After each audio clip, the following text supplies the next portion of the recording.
Hayyee ilmaan Oromoo akkam jirtan fayyaa keessan nagaa akkam jirtan baga lubbuudhaan haftanii warri har'a geessan bakka guyyaa ayyaana dachaa guyyaa eebilaa 15 ji'a eebilaa kanaan isin guyyaa gootota Oromootii fi akkasumas ji'a jaalatamaa fi kabajamaa ji'a Ramadaanaa kana bakka waliin geenye bakka har'a geenye lubbuudhaan hafne warreen jaallan keenya waliin turree fi waliin socho'aate as geenye jaallan nuuf jecha lubbuu aarsaa biyya isaaniif jecha eenyummaa isaaniif jecha nuuf jecha lubbuu isaanii aarsaa kafalan rabbiin jannataan nuuf haa qananiisu jecha guyyaa kanaan sababeeffachuudhaaf fi rabbiin isaaniif kadhannaa rabbiin kan jannataa isaan haa godhu nuti ammoo namaa kaayyoo isaanii kan maga'u rabbiin nu haa taasisu jecha egaa har'atti mata duree gabaabduu waa'ee ilmaan Oromoo kana ilaalchisee haala amma biyya keessa jiru wajjin wal qabatee warri biyya alaa jiru maal keessa jirra maal fakkaannaa isa irratti yaada gabaabduu tokkoon isiniif dhaamsuu barbaadeetiin isiniif dhaammachuu barbaadeetiin irra deebi'eetiin akkan na taasise innis haalli biyya keessa deemaa jiru ammatti finxaaleeyyiin Amaaraa Oromiyaa keessa godinoota garaagaraa keessatti bobba'anii ofumaaf koloneeffachuudhaaf yookaan hacuucuudhaaf jecha yeroo bahanii yeroo itti dhumanitti as deebi'anii ammoo iji gamnaa dura boossi jedhan sana yeroo biyya keessatti hiriira itti bahaa jiran argaa jirra waan ta'eef egaa iji gamnaa dura boossi ofumaaf saammachuudhaaf jecha ofumaaf hacuucuudhaaf jecha yeroo gara Oromiyaa godinaalee Oromiyaa bakkoota garaagaraa itti bobba'an keessatti dhumaa jiran jechuun humni addaa kun yeroo kanatti ammoo yeroo isaan dhuman kanatti mootummaan naannoo Amaaraa ofii akka mootummaatti jiru kun hiriira baasaa jira uummata hiriira baasaa jira leelliftoota sirna nafxanyaa warreen ta'an bobbaasaa jira jechuudha guyyaa kaleessaatii fi har'aa wanni deemaa jiru hiriira ba'aa jiranii hiriirri isaan ba'an kun dhumaatii nurraa dhaabbatudha dhumaatii eessarra eenyu fa'ee dhaabbate eenyu fakkaata silaa eenyuun fakkaata'u kanaaf ilmaan Oromoo bakka jirtanitti wal quba qabaadhaa ajandaa isaan nuuf baasan jala hin deemina ajandaa mataa keenya ajandaa waraanni bilisummaa Oromoo nuuf baasu ajandaa qeerroon bilisummaa Oromoo ammatti harkaa qabu faana haa deemu qeerroon bilisummaa Oromoo ammatti ajandaa waraanni bilisummaa Oromoo baasuun deemaa jirti warreen biyya alaa jiru ammoo ilmaan Oromoo biyya keessatti qabsoo hadhaa gochaa jiraniin lubbuu aarsaa kafalaa jiran kana isaan kana cinaa dhaabbachuu hidhannoo isaanii guutuu bakka hidhannoo hanqatee jirutti hidhannoo isaaniitiin cinaa haa dhaabbannu waan guyyaa tokkotti nuti nyaannu ka ganama nyaannee waaree of lagannee galgala haa nyaannu waan laaqana itti nyaannu sana waraan bilisummaa Oromoo cinaa itti haa dhaabbannu ummata keenya cinaa itti haa dhaabbannu nuti yeroo sadanuu nyaachuutti ariifate waraan bilisummaa Oromoo yeroo argatetti nyaatee yeroo dhabetti agabuusaa eenyummaa isaa daangaa isaa kabachiisaa jira eenyummaa keenya kabachiisaa jira daangaa keenya kabachiisaa jira nuti hoggama keenya maaltu nurraa eega yeroo tokko darbee biyya alaa keessatti yeroo walitti deemneeti wal nyaachaa jirrutu jira ijoolleen biyyaa ba'aniitis innis tokkoof tokko wanni wal nyaachisaa jiru biyya alaa kana keessatti wanni wal dura dhaabeetii fi akka biyyaaf aarsaa kafalanii warra biyya keessa jiran gargaaruun anarraan malee maqaa kiyyaan malee beekamtii kiyyaan malee jedhaniiti warreen dura dhaabbachuu jiran ni jiran tokko lammaffaa warreen muufattootaa fi gufattoota qabsoo bilisummaa Oromoo irraa sababoota garaagaraatiin dhaabbatanii turantu har'a as deebi'anii waan galma gayaa jiru kana dura dhaabbachuudha. Ifaan ifatti yoo dura dhaabbatan hireen isaanii akkuma hiree humna addaa naannoo Amaaraa kala waan beekanii fi fira fakkaataniiti as dhufaniiti nama gargaaru fakkaatanii gargaarsisaniiti danqaa yeroo ta'aa jiratu jiru. Salamoorti dammaqii isaanii dura dhaabbachuu qabu.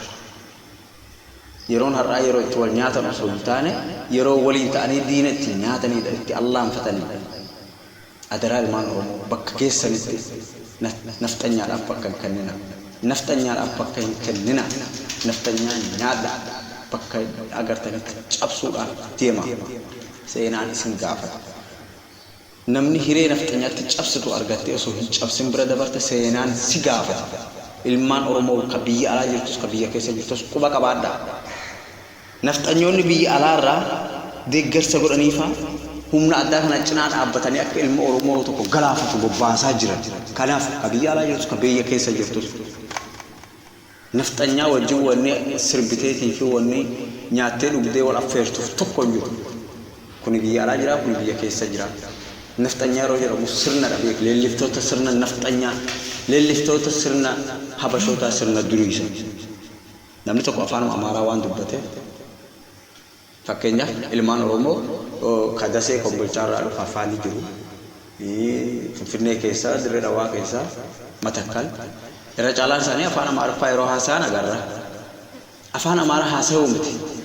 Warreen addatti nurratti bobba'anii nuffisiisaa jiran diinagdeedhaan cinaa dhaabbachaa jiran biyya ambaa kana keessaa. Akkuma nuti asirraa uummata keenya biyya keessatti gargaaraa jirru asittis gargaaraa jiran. Akkuma maallaqaan diinagdeedhaan asirraa nuti biyyatti deeggarru maallaqni deeggaru kun rasaasa nuti biyya keessatti hidhachiisaa jiru qawwee itti hidhaa jiru suni nafxanyaa balleessuudhaaf akkuma ta'e warra asirraa ammoo nu akka balleessuuf rasaasa hidhachiisuu jiruu fi qawwee hidhachiisuutu jiruutu jira waan ta'eef warra sanis cabsaa deemuu danda'u qaba.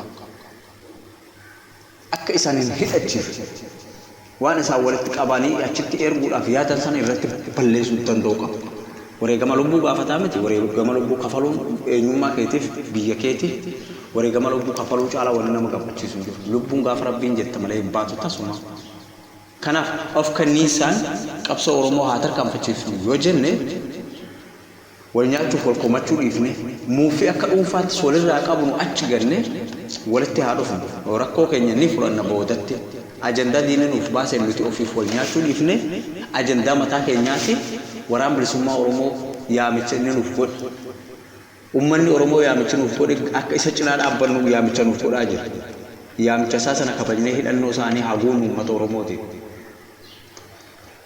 Rasaasa haa goonnuuf waan qabnu. Ilmaan nafxanyaa kan ammoo bakka jiraniin waraan bilisummaa Oromoo akka cabsamuuf itti bobba'aa jiran kana warreen humna isaaniif ta'aa jiru kana humna sana laaffisuu qabna, cabsuu danda'uu qabna nuti ammoo bakka jirrutti yeroo itti kennuu hin qabu. Kanaaf dhaamsi ani gabaabduun ani har'aaf qabu kanarratti waa'ee nafxanyaa ilaalchise nafxanyaa biyya keessattis biyya alaattis hafuura kennuu fi hin qabnu isa tokkodha.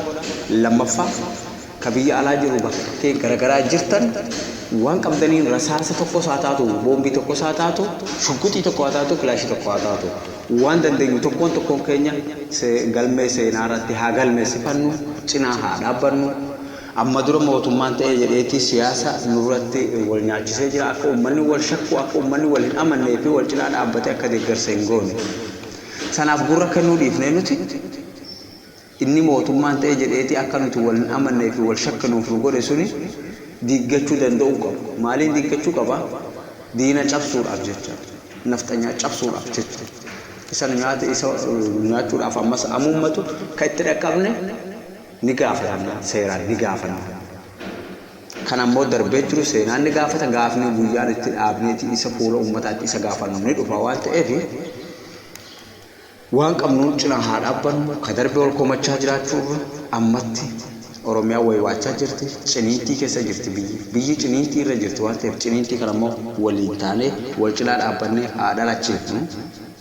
Kuni an dhaamsa kiyya gama kiyyaan jirudha. Ilmaan Oromoo quba walitti qabuu dhiifne waliin taanee diinatti quba qabne diina dura haa dhaabbannu. Ilmaan Oromoo bakka jirtanii wal quba qabaachisa. Hiree tokko qabna, biyya tokko qabna, saba tokkicha kanatti afaan tokko qabna waan ta'eef waan dandeenyuun qabsaa'ota keenya cinaa haa dhaabbannu. Diina keenya fuuldura haa dhaabbannu. Ka biyya alaatis ka biyya keessaatis. Nafxanyaan kun biyya keessa qofaa miti, biyyi irraa biyya ambaarraa kan tamsaasa gochaa jiran dinagdeedhaan cinaa dhaabbachaa jiran warra sana cinaa hordofnee isaan cinaacha isaanii cabsuu danda'uu qabnaa. Kuni dhaamsa kiyyadha. Ilmaan Oromoo gabaaf bakka baaf qalixaa jajjabaadhaa injifannoo. Warri maatii chaanaalii kiyyaa taatan sheer sabskiraayib gochuudhaan wal haa dhageessifnu, wal haa hordofnu, wal haa dhageenyu. Dhaamsa kiyya injifannoo uummata Oromoo qoraa bulaa deebana.